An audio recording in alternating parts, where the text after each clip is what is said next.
I will tell you this, I have now entered a world where I just presume that even the night before or in the morning of any given day, I shall arise from my bed, from my slumber, and I will watch some form of wrestling. I feel like I've been watching wrestling consecutively for about 72,344 years. But that is what WrestleMania weekend is all about. And given that SmackDown is now on Friday, doesn't count as part of WrestleMania weekend. You get over there, SmackDown, you black sheep of the family. We will say goodbye to the show of shows to showcase the Immortals by going through the latest episode of Monday Night Raw and giving the good bits an up and by giving the bad bits a down. My fingers are pointing in the right directions. Let's up those downs.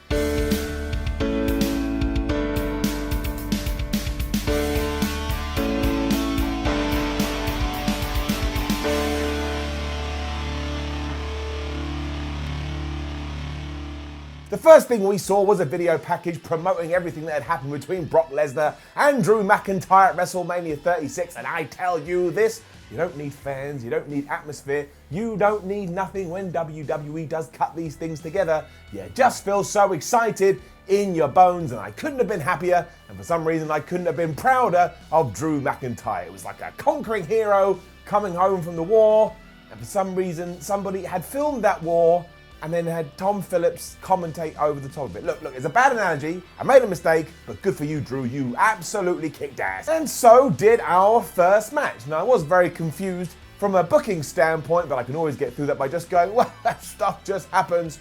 I shall give it an up. Here's the thing though, here is the thing. I just need to go on a little bit of a rant. I turn my wrestling geek switch on, which lives in my cheek, and we'll call it Miller's Musings. I don't know, let me go get a hat. Right, now like a plonker, I can get into it. It's basically, the women's division, especially on Raw, is going to need viable contenders soon. Like, I'm really enjoying Becky Lynch versus Shayna Baszler for the women's championship, but that will, run out of steam eventually, like all programs do. And then you need to make sure you have other challengers and other opponents that can step into this void.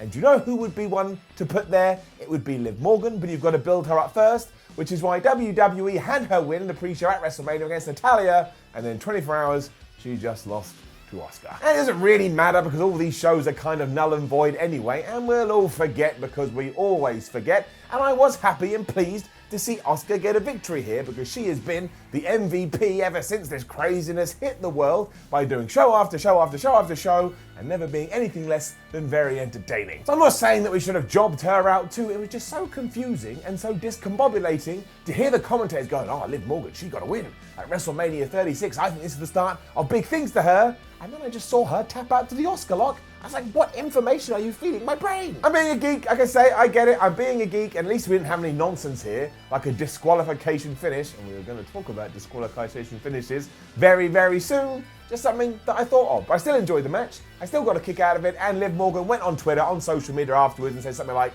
stay put or keep watching. That always worries me because a lot of wrestlers say that, and they just vanish from Raw altogether, and you're like, you told me to keep watching, I guess, to see if I could watch your magic trick where you just disappeared, but I shall keep my fingers crossed. I'll take off my Miller Musings hat, don't know how a hat ties in, but yeah, it was fine. Then, boy howdy, did I laugh, because Charlie Caruso was interviewing Becky Lynch, and you know what, we'll just do it. Hello and welcome to another episode of Nobody Talks Like That with me, Simon Miller, this week featuring Charlie Caruso, because the interviewer did have a little chat with Becky Lynch and actually said the words, Becky, when you were in the Kira Fuda clutch, it seemed like you used your last gasp of air to reverse it before getting the victory. Now, one, that insinuates that Becky Lynch was gonna die, and two, no one outside of the medical profession has ever gone up to someone with a line of questioning to say, last gasp of air. Last gasp of air, it had me turning around and doing flip-flops in my seat. Do you wanna know why?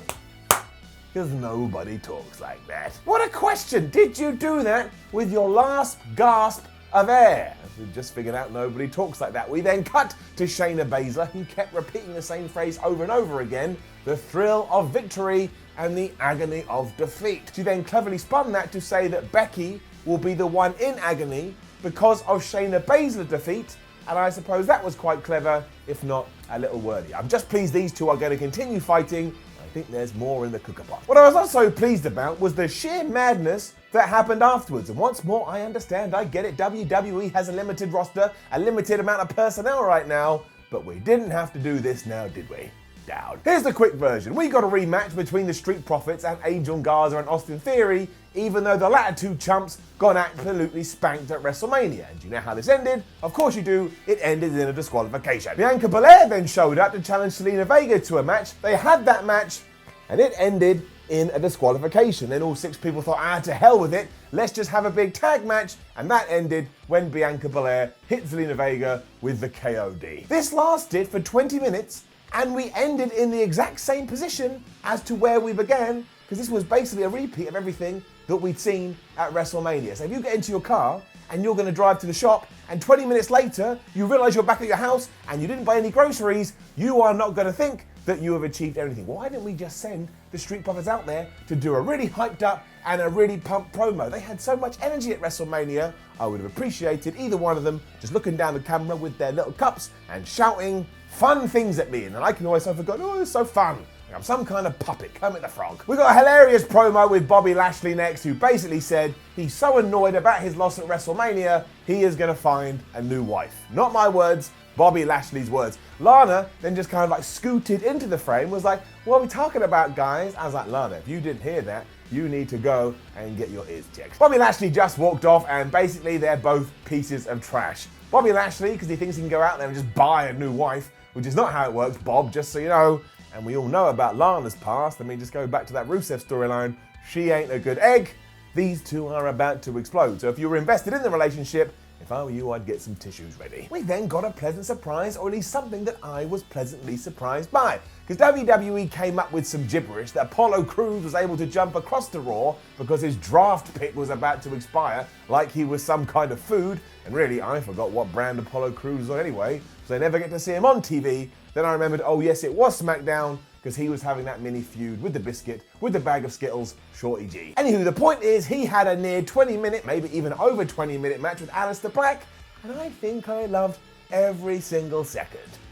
Giving it up. Not only was it the first time maybe ever since Crews has been on the main roster that he was able to showcase all of his moves, but he came across like a badass, and he was doing moonsaults off the apron. He did that cool set-out powerbomb thing. At one point, he reversed the Black Mass into an enziguri of his own. If anybody had sat down and watched this and not go, oh, maybe we can do something with Apollo Crews, they are losing their brains. I hope that Paul Heyman is behind this, and he's actually going to push Apollo Crews to the moon. I don't know who that is, Apollo Crews. Push him to the moon, put him on the moon. I'm going to guess the only reason this did happen is that Crews lives in Florida. But that's very cynical of me. I don't want to be that guy. There was no way he was going to win here because WWE does have too much invested in Alistair Black. And that's why after he had gone to the top rope and jumped off and there had been some shenanigans, Alistair Black kneed him right in the face, then hit the Black Mass, which I think is the most over finisher in WWE. I get really excited about seeing it. And he got the 1, 2, 3. That move is so hot right now, I expect to see it on an E Countdown feature very soon.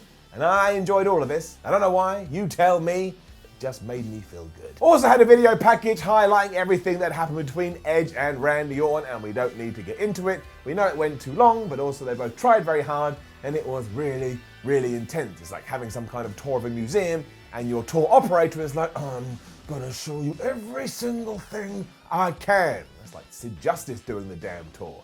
Kind of weird that neither Edge or Randy Orton were on the show proper, but we living in crazy times. And then, a few weeks ago, I saw Ricochet and Cedric Alexander team up as a tag team and presumed WWE were just doing this because they had no other ideas. But they returned here to have a tag team match, and once again, they were really, really good. They also went through Danny Burch and Oney Lorcan really easily, and I started to get excited that maybe, just maybe, Cedric Alexander and Ricochet are actually going to get maybe a tiny run as a tag team, and I do enjoy them together. And this is far better than being relegated to main event, which happened to both of them. I'm going to stay very quiet, I'm not going to move, and I'm going to hope that this actually happens. But no, deep down, I'm not confident that it gets it up. Tom Phillips then told us that WWE WrestleMania 36 had close to 14 million social interactions, and while that is a very impressive number, I shall ruin it by saying I think I was responsible for most of them,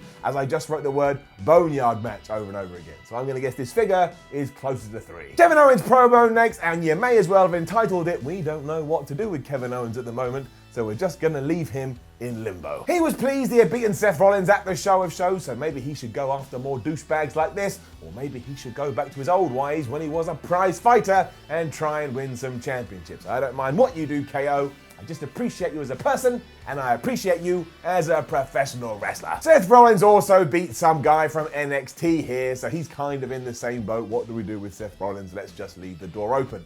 I think the dude's name was like Devin DeJournette or something like that, which is officially the greatest name ever. And of course, Seth beat him in around about a minute with the old curb stomp, and now he can go and feud with that giant enemy crab. You know, and if you don't know, don't worry about it. The best part of all of this too was when Byron Saxton, within 10 seconds of the match starting, went, oh my gosh, we have never seen Seth Rollins like this before. This is definitely a new Seth Rollins. 10 seconds, he hadn't done anything, Byron. And then Nia Jax is back. Just like that, here she comes, actually disappointed me. Down. And not because she returned, but surely when we're in this state of life, we could have held off her comeback. She would have got a proper good pop, and all she did here was come down and beat somebody else from NXT. It was Donna Perazzo, whatever her name was. I think that was an extra in Saved by the Bell, but that's not the point. I just don't understand why we needed to do this right here. We could have all just relaxed, put our heads on some pillows, and moved forward at the appropriate juncture. That way she could have stormed in and inserted herself into a proper feud, and I'm sure the plan was always for Nia Jax to return after WrestleMania. But still, just, got under my skin. Before everyone goes crazy in the comments, I was only joking around. I know it's Deonna Purrazzo from NXT and she's doing really well down there. But it was here that I also realized, oh wow, she has theme music like Generic Town in a role-playing game. And that made me very happy. But of course, she lost to Nia Jax here, who not only hit her with a Samoan drop, but basically also hit her with the Rampage. And then Nia also went on social media and went, everybody calm down. I asked Paige for her permission and Paige said yes. There's a little tidbit for you. So to cheer ourselves up a little bit, I thought we could all have a sing-song and let's sing Nia Jax's theme. Because she's not like most girls. I think we should change her music. We then aired highlights from WrestleMania Day 1 with the Boneyard match, and I think this was a massive missed opportunity because rather than actually show the whole thing, which is what I thought WWE were going to do, we did that thing where you just see stills and pictures and they move a little bit, then it goes back into a still and another picture. I know there's pay-per-view rights and pay-per-view laws, but surely we could have come up with something where you just showed the whole thing. I think it really could have caused a buzz, and I think it could have got people more interested in going back and watching the entirety of WrestleMania. Also, WWE clearly didn't pay Metallica rights to air it on television, because when you saw The Undertaker came in on his bike, he was traveling to like generic rock song 109. Still the highlight of WrestleMania. I've now watched it around about 78 times. I love it so much. But yeah, I don't think we treated it in the right way. You just didn't get the same semblance of how good it was in the way it was broadcast here. And then we had another squash match, and if you are keeping up, that is 3 in the row. And I don't know what to make of it, because it is good that WWE is giving us wrestling, like some of the Raws over the last few weeks haven't had enough. But here, it's like they're out of ideas, and it was Humberto Carrillo versus another NXT guy. His name was Brendan Vink. I mean, look, it was poor structuring, but it wasn't bad. So I can have an up. But look how limp my hand is. The very weak up. Obviously, Humberto Carrillo here won after the moonsault, and I do like that moonsault. It's prettier than a picture. I got nothing else to say about it. We then had an interview with Charlotte Flair, who was talking about her victory over Rhea Ripley, and this was always my worry. Because after sharing some advice she got from her father, that being Ric Flair of Nature Boy fame, that it's not the title that makes the person, but it's the person that makes the title, she also went on to tell us that Rhea Ripley was just another challenger who had to bow down to the Queen. And I don't want this. I want Rhea Ripley to be even bigger than that and go on to become WWE's next breakout star. Look, it all depends where the story is going, where the narrative is going to head. I understand this, but this really should be Rhea bringing herself back from the Ashes and finally defeating Charlotte Flair so she can stand over and say, ha ha ha, I am better than you. I already know Charlotte's a big deal. She could have won, lost, she could have just left and taken a taxi cab to the airport, and I still would have thought that, whereas Rhea needs all she can get. But I'm going to wait and see. I want to see where it goes. We then had the most confusing segment in WWE history. I don't even think I'm joking, because we went back to WrestleMania 36, because again, we got in our DeLorean, and we went back to the future or back to the past in this sense, and as it turned out, even though you spent money on the WWE Network, or you spent money on a pay-per-view, you didn't actually see the whole event. Let's get into it. Because 20 minutes after Drew McIntyre had beaten Brock Lesnar, he returned to the ring to do an interview. And because this is a professional wrestling program, he was interrupted by none other than The Big Show. Now you're asking yourself, why was The Big Show here? I don't know. At one point, I think The Big Show said, I'm not going to challenge you to a fight now or at Money in the Bank, but I am going to challenge you now. So my jaw went slack and I was like, I have no idea what's going on. Maybe I've injected my face with drugs and I've kind of forgotten about it. And after Drew had said, there is nothing you can say, Show, that will make me defend my title against you now, Show slapped him and Drew went, oh, I've changed my mind, let's go. What? And then they actually had the match. So it's WrestleMania 9 all over again, even though the commentators told us that no one had ever had to defend their title so soon after winning it. WrestleMania 9, there was that time with Rey Mysterio, it happens all the time with Money in the Bank. Come on, you fools. I mean, thankfully Drew did win this after the Claymore. When this was live, I saw a few people freaking out like, oh no, they're gonna give The Big Show the title. I can't believe it, and fair play, credit where credit is due. It was a decent match. I got a bit of a kick out of it. But why would you have a match when the cameras are technically off? Why wouldn't The Big Show wait till Raw? Given that it was in the same arena, why didn't we just pretend it was on Raw? And Drew McIntyre come out to cut his book, woohoo, I'm the champion promo, and then he gets interrupted by, there are so many questions, and we're never gonna get the answer to them. I will be lying on my deathbed, and somebody will lean over and say, Simon, do you have any last requests? And I'll go, just tell me what was going on with the Drew McIntyre and Big Show thing the night after WrestleMania 36. And my family will look around and be like, what the hell is he talking about? Then I'll die, and the last thought in their heads will be, he's such a wrestling mark. But who am I? Where is my hair? What the hell was all of this? That's really what I didn't get. It doesn't matter if you're pretending it's happening on a Sunday, or you pretend it's happening on a Monday. In the WWE sphere of storylines at the moment, it's all just one big bubble anyway. It made no sense. But look, it was fine. There was nothing wrong with it. It was just an absolutely bizarre way to end Monday Night Raw, because we didn't end Monday Night Raw, we ended WrestleMania 36, and I guess Big Show now has main evented the show of shows. So good for him. You did it. You smashed it. It can get an up, because again, it was inoffensive, just strange. We also learned that the Big Show does get all the power in his fist by screaming, because I always presumed he did it because there was a crowd and he was like, say, look, here it comes, rah! But no, he did it here, so he's given away his biggest secret. When he does go, rah, all of a sudden, I don't know, his palm gets stronger. Also, the Big Show was a heel here, which confirms he has now turned 431 times. If I ever meet the Big Show, I actually met him once, very nice guy, but if I ever meet him again, I am going to have I'm going to be scared about what kind of conversation I have. Most people must be terrified, because you walk up and you go, hey Big Show, how are you doing today? He goes, I'm really well. How are you? Then you go, how was your day? And he goes, f off, you dick. You're like, what the hell just happened? Well, Big Show just turned. Also, I wrote another poem. I did a poem and the WrestleMania 36 ups and downs, and everyone enjoyed it, so I thought I'd do one for the main event here on Raw, or the main event at WrestleMania, whatever. Let's go. Drew had won. He was the man, but his night wasn't over. It had just began, because out came the Big Show to have a fight. It made no sense, despite his might. McIntyre said no, this was not the time, but Show insisted and slapped him fine. The two went to war, and there was fear from the fans.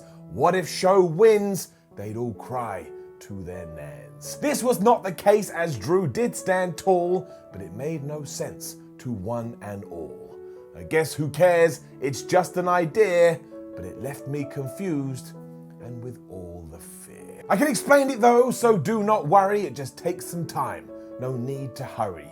Use your brain, don't let it get flappin', because at the end of the day, stuff just happen. So a very, very strange Raw, and obviously without the usually raucous crowd, it was not really a night after WrestleMania Raw we shall be talking about for some time. And if people in the comments could let me know what the hell was going on in that main event section, I would really appreciate it. It was another good distraction, and given the whole WrestleMania weekend, from SmackDown to this point, I'll give it an up. But I think I'm being too generous now. I think I'm being too generous, so I think maybe come Friday or Saturday, when we do SmackDown Ups and Downs, we'll bring out Asshole Miller.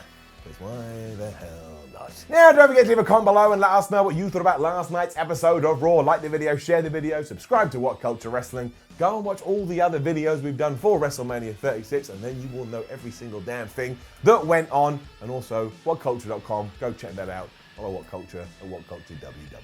My name is Simon from WhatCulture. Thank you very much for watching, and now I must sleep because I am wrestling out. And when I wake up and I want to watch more wrestling, just how it works. See ya.